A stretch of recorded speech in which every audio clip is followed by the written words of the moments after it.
Thebes राज्य के राजा और अपने पिता लायोस को मारकर इडिपस थीब्स राज्य में आता है। जादूगरनी साहिरा इडिपस से भी यही पहेली पूछती है।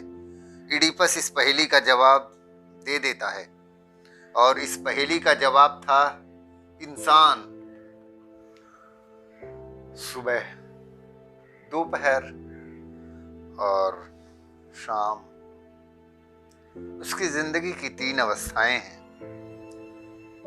बचपन में जब वो 2 हाथों और 2 पैरों की मदद से चलना सीख रहा है तो ये उसके 4 पैर माने गए हैं।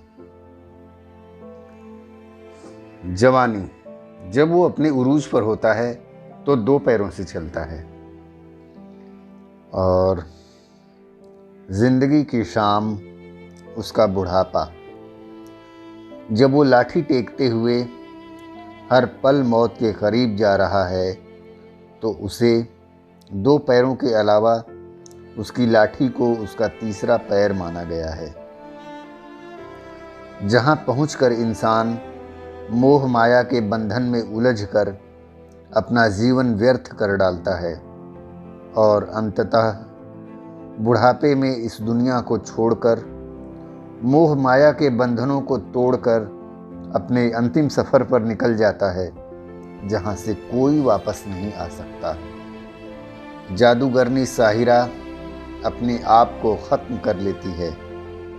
उसके जादू के तिलिस्म से थीब्स में लोग दुख, परेशानियों और महामारी के प्रकोप से जूझ रहे थे, उससे मुक्त हो जाते हैं।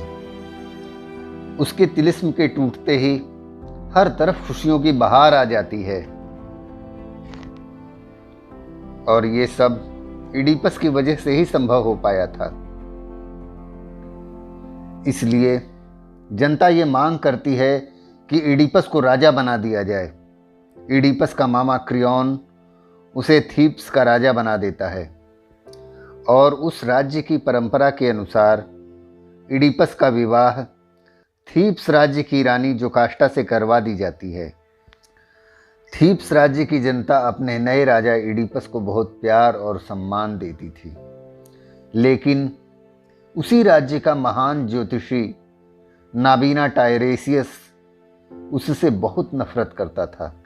इडिपस ने कई बार इस नफरत की वजह जानने की कोशिश की, लेकिन टायरेसियस हर बार पूरी बात बताने से इनकार कर देता है, लेकिन ये भी कहता है, इडिपस, तुम्हारी असलियत क्या है ये तुम नहीं जानते और ये जनता तुम्हारी असलियत से पूरी तरह अनजान है। जिस दिन तुम्हारी असलियत तुम्हारी जनता को पता चलेगी, यही लोग जो तुम्हें इतना मान सम्मान और प्यार दे रहे हैं, यही लोग तुम्हारे मुंह पर हिकारत से थूक देंगे। इडिपस इसे एक बूढ़े खप्ती का पागलपन भरा बयान समझकर उसे नज़रअंदाज कर देता था। मेरे मेहरबान